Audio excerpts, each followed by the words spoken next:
You don't need much land or even garden space to produce your own fresh and healthy food. In fact, you can start a tiny garden just about anywhere, including in a box, in a plastic bottle, or even, as we'll see today, in a burlap sack. Throughout history, people have used tiny gardens as a means of food security, food justice, or just as a hobby to grow their own food. Tiny-gardens.org is a website exploring the many ways you can grow your own food in cities, apartments, front porches, sidewalks, or just about anywhere. These can be created for little to no money. Today we share with you easy steps to make your own garden in a reused burlap sack that we got from a local coffee roaster. This can all be done by people of all ages and all walks of life. As more people live in cities with less space to grow their own food, having a tiny garden is a great way to save money and be healthy, even if you live in some place where access to fresh food is limited. To start your burlap sack tiny garden, all you need are these simple things: soil and compost, a shovel, a knife or scissors, a burlap sack, water, seeds, and/or plant starts. The main thing is to have fun, and remember, it's not an exact science, and anybody can make one. Just don't get held up on the details. If you have a tarp, lay it out to mix the soil and compost together. If you don't have a tarp to mix on, then you can simply scoop directly into the sack, alternating soil with the compost. People usually do about half soil and half compost, but the exact proportions don't matter, and it will vary depending on your soil's properties. If you aren't able to get compost, don't let this stop you and just use soil. You can make your tiny garden by yourself, but it's always more fun and less work to invite your friends or family to participate. Once it is finished, the bag will be quite heavy, so it helps if you can build it where it's going to stay. Think about how much sun and wind and rain it will get where you place your garden. You may also want to put a stake in the bag to secure it to a tree, or rocks around its base to hold it in place.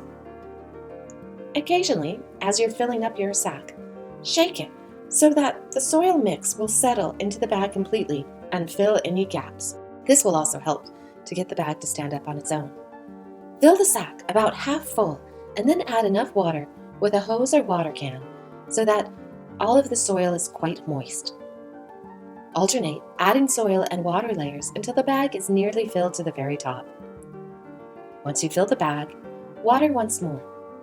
If there is extra burlap, once you are done adding all of your soil mix, then the top of the bag can be rolled down to the level of the soil. And now you are ready to start planting. Grab your knife or scissors and make a horizontal cut a few inches up the bag, about the width of your hand. It is best to alternate where the cuts are in a zigzag shape so that the plants will be able to receive sunlight without being blocked by the others. But again, it's not an exact science. Yet it does help to alternate where the cuts are and to leave room for them as they grow. Use your hand to stretch the bag so there is plenty of room for the plants. Once your holes are cut, add a bit more water. Baby plants, or starts as they're called, from a nursery or a friend's garden are the easiest ways to get going. But you can also start with seeds. Place the plants vertically so they point up straight towards the sun. Gently move the soil so there is room for the roots to fit in comfortably without being squished, and make sure that the roots are fully covered by the soil. If you want an easy-to-manage garden, plant something that will continue to produce throughout the season. Kale and lettuce can be harvested a few leaves at a time so that the plants will keep growing. It will depend on your climate and the time of the year as to which plants will work the best. Talk to your local nursery or check online for ideas. However, some plants that work well most places are strawberries, edible flowers like nasturtiums, Swiss chard, kale, salad greens like lettuce and mustard greens, bok choy, collard greens, peppers, and herbs like chives, parsley, cilantro, and mint. You can use a stake to let beans climb up, or plant corn that can double as a place for the beans or peas to secure as they grow. Sunflowers add beauty and will attract pollinators like bees. Seeds work best on the top of the sack, but you can also experiment and put them in the slits along the sides. Playing and experimenting is part of the fun and adventure of your tiny garden. Once all your plants and seeds are in their new home, water abundantly. Enjoy the feeling and accomplishment from growing your own bounty and healthy food in your very own tiny garden.